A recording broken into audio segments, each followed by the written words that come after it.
नमस्कार, आपके अपने YouTube channel read education hub में आपका हार्दिक स्वागत है। आज हम माध्यमिक शिक्षा बोर्ड राजस्थान कक्षा 10 सामाजिक विज्ञान के जल संसाधन नामक जो अध्याय है उस पर आज विस्तृत रूप से चर्चा करने के लिए आपके सामने आए हैं। तो शुरू करते हैं। जल प्रकृति की अनुपम देन है जो पृथ्वी पर समस्त क्रियाओं को गति प्रदान करता है। पृथ्वी के धरातल पर 71% जल व 29% स्थलीय भाग है। इस जल का 97% भाग महासागरों में खारे पानी के रूप में तथा शेष 3% जल उपयोगी हेतु है। इस जल का भी 69% हिम या बर्फ के रूप में मिलता है व 30% भूमिगत जल के रूप में रहता है। शेष जो 1% जल है उसका उपयोग मानव पेयजल, सिंचाई व आर्थिक क्रियाओं के लिए करता है। भारत में कुल उपयोग योग्य जल की उपलब्धता 1869 बिलियन क्यूबिक मीटर है। इसमें से केवल 1123 बिलियन क्यूबिक मीटर जल का ही उपयोग लिया जाता है। इस मानव उपयोगी जल में से 690 बिलियन क्यूबिक मीटर सतही जल व 433 बिलियन क्यूबिक मीटर भूजल का भाग है।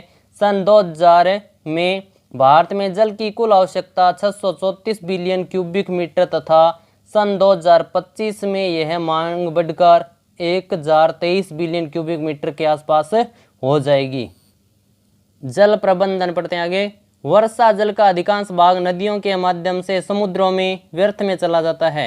इस व्यर्थ होने वाले जल का सदुपयोग बढ़ती जनसंख्या की मांग की पूर्ति हेतु एवं मानसून की अनियमितता व के कारण सूखे व अकाल से निपटने के लिए उचित प्रबंधन आवश्यक होता है। देश में आज़ादी के बाद विभिन्न पंचवर्षीय योजनाओं के माध्यम से बहुउद्देशीय जल परियोजनाएं आरंभ की गई, जिससे बाढ़ व सूखे की समस्या से बचाव होने लग गया।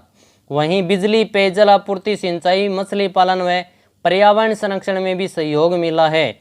इन बहुउद्देशीय जल परियोजनाओं को देश के प्रथम प्रधानमंत्री पंडित जवाहरलाल नेहरू ने आधुनिक भारत के मंदिर के रूप में संबोधित किया है।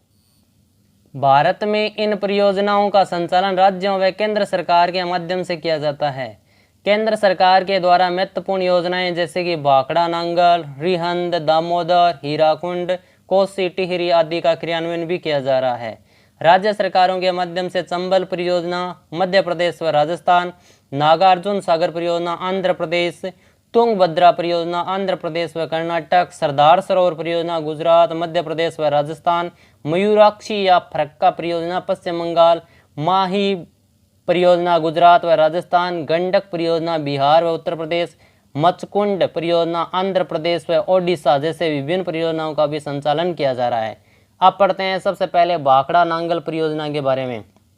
सन 1948 से आरंभ होकर 1963 में पूर्ण हुई देश की सबसे बड़ी व महत्वपूर्ण परियोजना जो सतलज नदी पर हिमाचल प्रदेश में बिलासपुर के निकट स्थापित है। ये पंजाब, हरियाणा व राजस्थान की संयुक्त परियोजना है। इसका उद्देश्य सतलज व यमुना के मध्यवर्ती भागों में सिंचाई, विद्युत व पेयजल की आपूर्ति के द्वारा आर्थिक विकास करना है। इस योजना के तहत 2 बांध पंजाब के अंबाला जिले में बनाए गए हैं और पहला भाखड़ा बांध जो कि 518.16 मीटर लंबा व 167.64 मीटर ऊंचा है। सीमेंट तथा कंक्रीट से निर्मित विश्व के सीधे खड़े बांधों में यह सबसे बड़ा बांध है।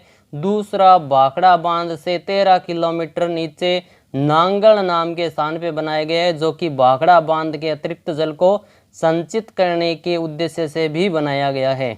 इनमें सिंचाई के लिए भाखड़ा नहर, सरहिंद नहर, नांगल नहर, बिस्त दोआब नहर व नरवाना नहरें हैं वो इससे निकाली गई है।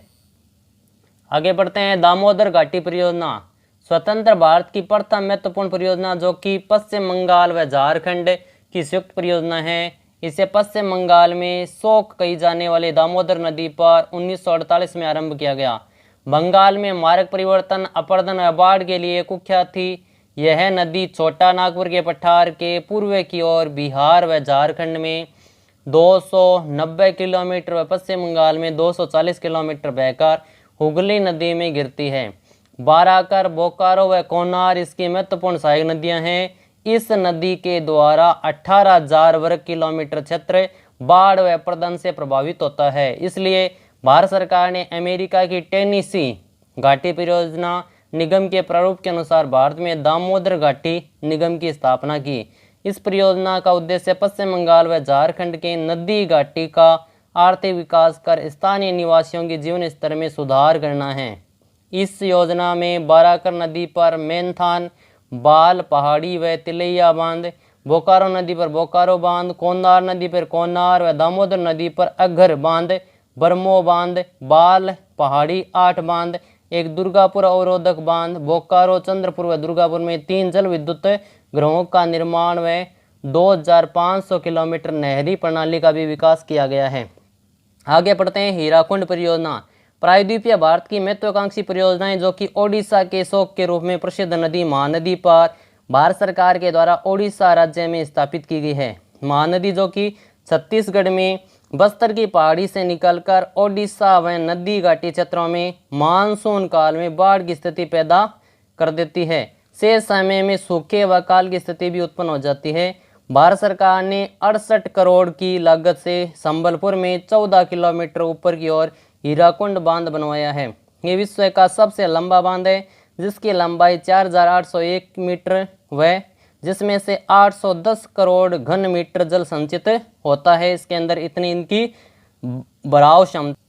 इसके अलावा तिक्करपाड़ा व नराज में 2 अन्य बांध भी बनाए गए हैं। इस परियोजना को 2 चरणों में पूरा किया गया है, जिसके प्रथम चरण में ओडिशा के संबलपुर जिले में हीराकुंड बांध बनाकर इसके दाहिनी ओर बोरगढ़ नहर व बाईं ओर सेसन व संबलपुर नहर प्रणाली को विकसित किया गया है।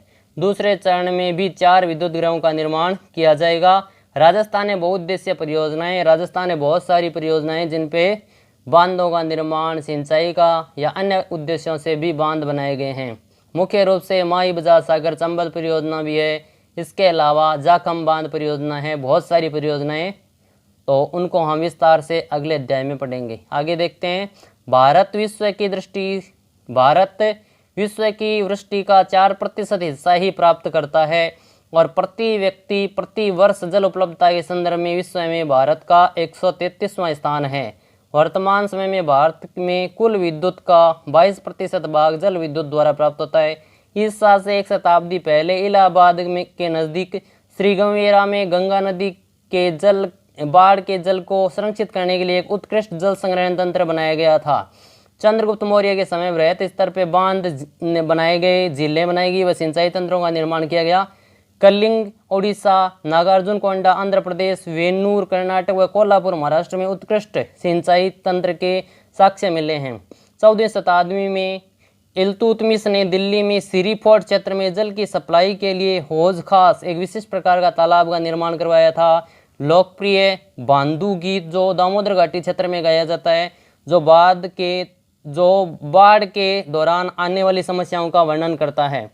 कृष्णा गोदावरी विवाद पढ़ते हैं। अब देखिए, इसकी शुरुआत महाराष्ट्र सरकार द्वारा कोयना नाम के क्षेत्र पर विद्युत परियोजना के लिए बांध बनाकर जल की दिशा परिवर्तित कर महाराष्ट्र, कर्नाटक और आंध्र प्रदेश सरकारों के द्वारा आपत्ति जताने से कारण इस प्रकार का विवाद उत्पन्न होने लग गया है। आगे बढ़ते हैं। जल स्वावलंबन।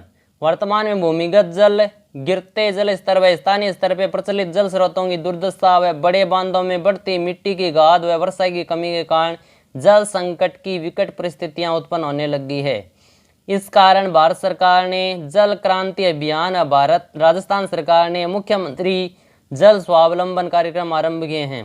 प्राचीन भारत में उत्कृष्ट जलीय निर्माण के साथ साथ जल संग्रहण ढांचे भी पाए गए हैं। पहाड़ी व पर्वतीय क्षेत्रों में लोगों ने गुल अथवा कुल, पश्चिम हिमालय जैसे क्षेत्रों में वाहिकाएं नदी की धाराओं का रास्ता बदलकर खेतों में सिंचाई के लिए बनाई गई है। पश्चिम भारत विशेषकर राजस्थान में पीने का जल संग्रहण एकत्रित करने के लिए छत वर्षा जल संग्रहण का तरीका आम था। पश्चिम बंगाल में बाढ़ के मैदान में लोग अपने खेतों की सिंचाई के लिए बाढ़ जल वाहिकाएं बनाते हैं। कर्नाटक के मैसूर में स्थित एक सुदूर गांव गंडाथुर में ग्रामीणों ने अपने घर में जल आवश्यकता पूर्ति छत वर्षा जल संग्रहण की व्यवस्था से की है। छत वर्षा जल संग्रहण थार के सभी शहरों व गांवों में भी प्रचलित है। आगे बढ़ते हैं। बांस ड्रिप सिंचाई प्रणाली। मेघालय में नदियों व झरनों के जल को बांस के द्वारा बने पाइप के द्वारा एकत्रित करके 200 वर्ष पुरानी विधि को बरकरार रखा गया है। तमिलनाडु देश का एकमात्र ऐसा राज्य है जहां पूरे राज्य में हर घर में छत वर्षा जल संग्रहण ढांचे का बनाना आवश्यक है, अन्यथा यहाँ पर मकानों का जो है पट्टा है वो शुदा जो अधिकार है वो इनको नहीं मिलता है, इसलिए यहाँ पर इसको अनिवार्य रूप से लागू कर दिया गया है। धन्यवाद।